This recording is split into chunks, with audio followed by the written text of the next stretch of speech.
What's going on, Raider Nation? I'm Raider Gun, man. Welcome back to the Raider Critique. This is the post-game review for the Bears and the pre-game review for the Broncos. I'm not going to get really too much into that with all the news that we had go on and go down this week. So I'm just going to talk a little bit about that, and we're going to talk a little bit about the game. We're going to do all these things, and we're going to get ready for the Broncos, where we have to go into hostile territory in Denver to face them. So anyway, let's get this episode started.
So here we are, Raider Nation. We got absolutely blasted by the Chicago Bears. Didn't seem like anything was going right. Now, I don't have any cool backdrops really made today to show you the stats and all that good stuff that I normally do. So I'm going to actually look it up here on NFL.com and just kind of read off the stats to you guys.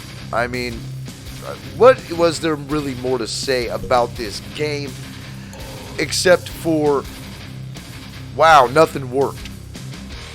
Nothing worked. The offense could not get going. The defense kept us in the game, but we were literally outplayed by a team that's nowhere near even as good as us.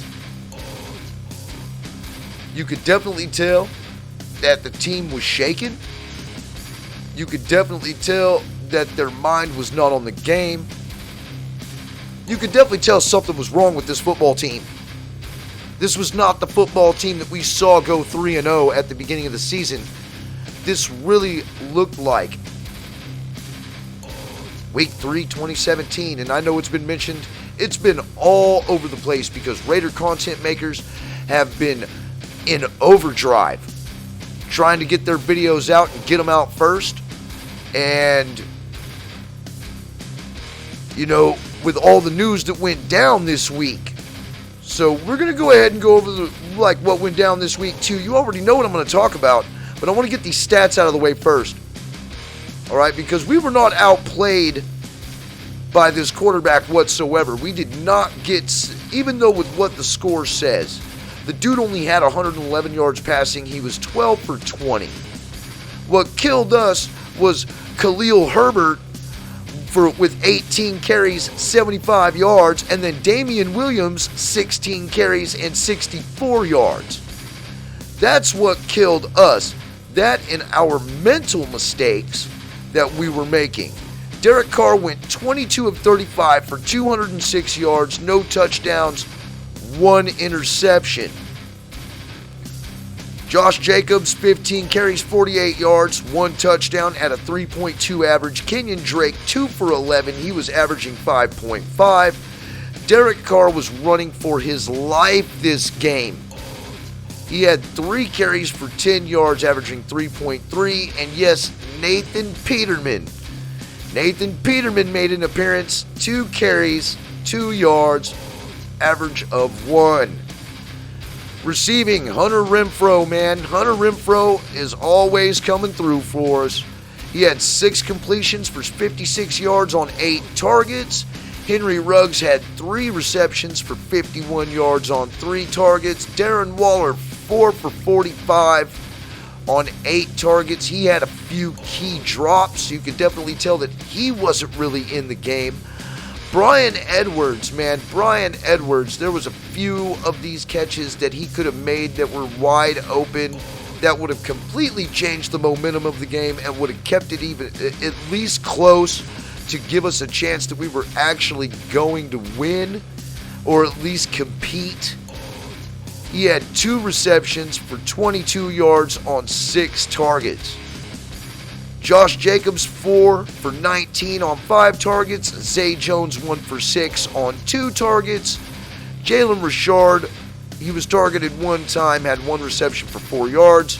Willie Snead was 1 reception for 3 yards. And Kenyon Drake was targeted once, but he did not get anything out of that one.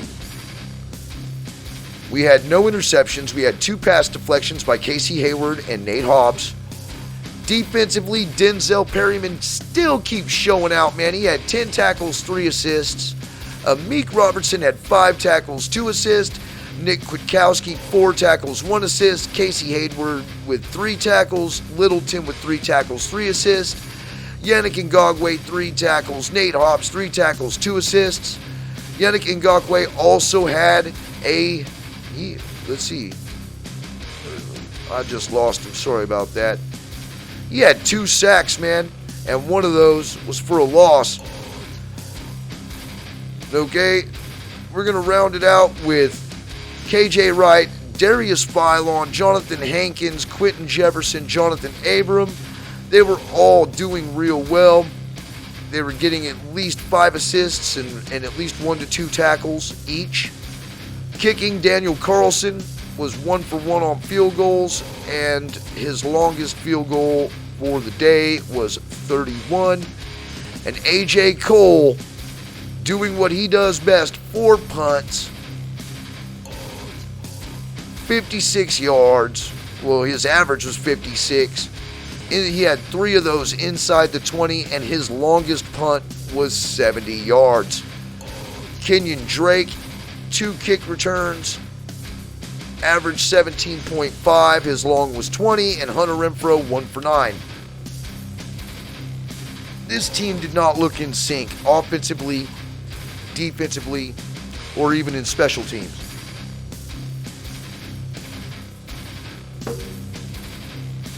I'm sure all of us were sitting here wondering, man, where did our football team go? What the hell happened? Why doesn't anybody look like that they're playing with any determination, or even like if they're even thinking about the game? We knew the emails dropped Friday for about the Michelin Lips comment from John Gruden, but it looked like that, that wasn't even going to be an issue. At least it looked like he might have been able to talk his way out of it. But there had to be some type of insight on what was actually going on. The players must have knew sooner rather than when I thought that they actually first initially found out about it, which was when we found out about it. But I think they've known for a minute. Man, our heads weren't in this game at all. Offensively, defensively, and special teams, our minds weren't in it at all. Now, our defense did a stellar job with Trayvon Mullen out and Amik Robertson in for him. We actually did a pretty good job of holding Justin Fields with only 111 yards passing. At least we didn't get used by the second string quarterback, because that's normally what happens to us. We couldn't stop the run game. We couldn't stop Khalil Mack from getting in the backfield and hitting Derek Carr. Man, Khalil Mack had, 2 sacks on Derek Carr? The offensive line is absolutely trash. Absolutely trash. They're not doing a very good job. It just didn't seem like anybody's mind was in it. Our offensive line couldn't play, even though we moved homeboy over to guard, Leatherwood. We moved Leatherwood to guard, brought Brandon Parker in, and that didn't seem to work out too well for us. They ate up that whole side of the line, man. That whole right side was just absolutely caving in at every snap. I was scratching my head, man. I was wondering what the hell was going on. This feels too much like Week 3, 2017 against who? The Washington football team. Now, we're going to go back and we're going to touch on this because you guys, if you've been here a while, you remember this picture. I made this a while ago. I made this quite a while. Went ahead and did a little bit of tweaking. Old John Gruden, man. More emails came out about this after he already said that he didn't think that there was going to be any other damning information on him through other emails that were coming out. Well, lo and behold, absolutely there were more things to come out. More things that I don't even wish to even say. But it was bad enough to where Carl Nassib asked for a personal day after this dude was removed. Now, he's been canceled out completely. All of his endorsements, all of it, whoever he was sponsoring has dropped him. I'm pretty sure you can go on Google or you can go on somebody's, some other Raider podcast, and they can tell you exactly which ones. I can tell you Skechers did it. I don't know about Corona, but I know that we're probably not going to be seeing this guy on TV anytime soon. With the way he felt about the concussion protocol and how he felt about women referees and some of the damning things that he said, man, that's not what this team stands for. That's what this team has never stood for. And even though it could have been 10 years ago, it could have been 4 years ago, I understand we all have emails and stuff that we really don't want put public. You know, some of us have probably said some things that we don't even remember saying. No telling how drunk we were or how blazed we were. I mean, it just depends, you know, on what you do and who you are. And, you know, you could be on pharmaceuticals because you have to do a pre-existing condition. You might have a hard time remembering, you know, some of the things that you even write down, let alone remember what you did a week ago. So, let alone 10 years, but it's no excuse. It's no excuse at all that what this guy has done, although I will say that the timing is absolutely terrible because the NFL has had these emails since June, and they're not dropping it down now until what? Week 5 of the season? Oh, we can blame it on coronavirus, we can blame it on this, we can blame it on that. But when those cats come out and they sit there and say, yo, we only have seen these emails from John Gruden that were damning. There's no other damning emails in the 630,000 or whatever the fucking number was of the emails that came through on that investigation. You're telling me it was only John Gruden's who were picked? Get the fuck out of here. There ain't no fucking way that it was just John Gruden. The NFL is definitely trying to save face. I've heard a lot of people sit there and say, well, you know, it's all about the integrity of the Shield. You're damn right. When it comes to this situation, it is all about the integrity of the Shield. But we definitely have to do something because we do not want to be labeled as that team. The NFL is not going to let us be labeled as that team. They just dumped a shit ton of time and a shit ton of money into this football team to build them a new stadium in Vegas and grant them the move to Vegas. This was too damning for the Raiders organization, and it's definitely right. It's a huge tarnish on our Shield again. And this time, it's by the coach that we all wanted to come back. The guy that we thought that was going to bring us to the promised land, the guy that we thought was an actual Raider coach.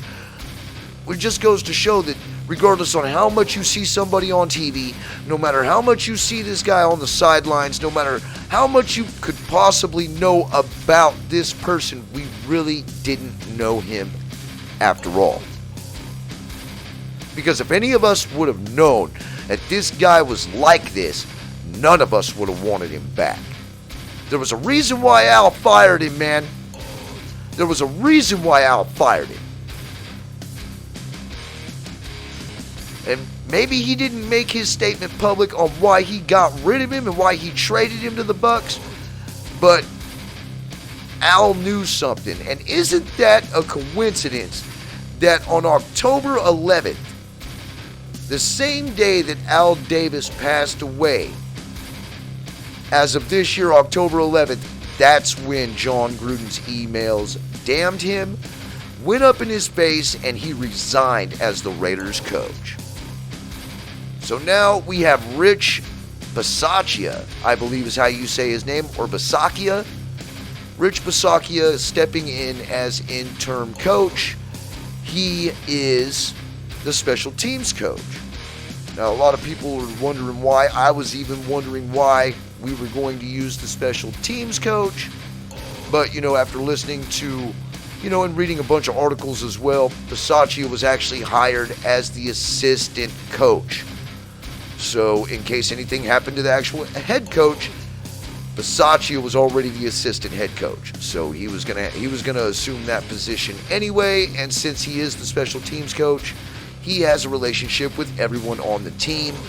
It has already been reported that Max Crosby smiled when he found out that Rich Bisaccia, or Bisaccia, however you want to pronounce it, was promoted to head coach. So we're going to see how this is going to work out. We have to go against the Denver Donknuts, and we're doing it with an interim coach. I'm sorry for not getting this video out earlier. I had to basically try to get my thought process together to where I could do some type of report on the Gruden incident, because I, for one, I'm appalled. Okay, I'm appalled. So let's get to this game here. I don't have, man, and this was the messed up part, bro, because that last week was terrible. With all the Raider news and us being in the news for the wrong reasons, I had a really bad week. My phone that I had all these cool backdrops. I had 14 backdrops made for the post-game review for the Bears. And, dude, it went straight into the street. I left it on the bumper of my van when I pulled off from the store. And I was looking all over for it. And I went to the store and even checked it out. And then I looked in the street, man, just in time to see it get ran over by a car. So all my backdrops were gone. That's why it was so late for me to even come out with a post-game review. I dropped the Tecmo Bowl pre-game prediction for this game here before I was actually ever able to get to this video. Man, what can I say about this game? This is definitely a must-win, and this is a game right here where it shows how mentally tough this team is. That was going to be a question of mine. That was a backdrop that I had made, because Derek Carr, yes, he does have issues back there when he is under duress, just like every quarterback. But he's been under duress a lot due to this offensive line not having our starters. And these backups coming in here trying to do as good as they can, but it's just not working. The whole right side of the line collapses, and we're going against Von Miller and another stiff defense this week. A divisional rival in their home, where it's always hard as hell to play. But we are in Mile High Stadium. Maybe Carlson can get some long boots in this one if our offense goes stagnant once more. But this is the game right here that I'm hoping that we step up, that we show that John Gruden was the reason why Derek Carr wasn't airing the ball out and why things weren't working. After all these damning emails and everything that is dropped in this last week, I'm hoping this team uses that. I hope they use that as motivation, because everybody's counting us out. Hell, I was even counting us out when this first went down. And then after all the things he said, nah, man, that dude needed to go. That guy needed to go. Now, I've got some new segments coming up now. I finally got my technology figured out. So I'm going to actually be able to start doing phone calls. And since I'm going to be able to start doing phone calls, I'm going to honestly start trying to go live. It seems like that's what everybody's doing nowadays anyway. And I will drop these videos like this because I do like dropping videos like this, but I want to get some live reactions. Some one-on-one live reactions about how they feel about what happened this last week. And I'm going to start off with Raider MC Square right here in Central Texas. That's going to be the next video that I post up. So anyway, I don't really have much about this game here. I think it has a lot less to do with the Broncos and the more that it has to do with us. We have to show up to play. We need big games out of all of our playmakers. We need Derek Carr to heave the ball down the field and take this team, take charge, and be the captain that he was designated to be, and lead our team to victory and get us one game back and a sole position of second place by ourselves solidified in the division. And we're going to have to keep that momentum going. We're going to need at least a 5-game win streak to shut everybody up and show everybody that we're for real. Now we'll see what happens. I'm just hoping this team don't crumble like we did in 2017. So anyway, man, this is the Raider Critique. I'm going to Austin to go hang out with the TVH chapter down there, go watch the game. And I'm going to be sporting my new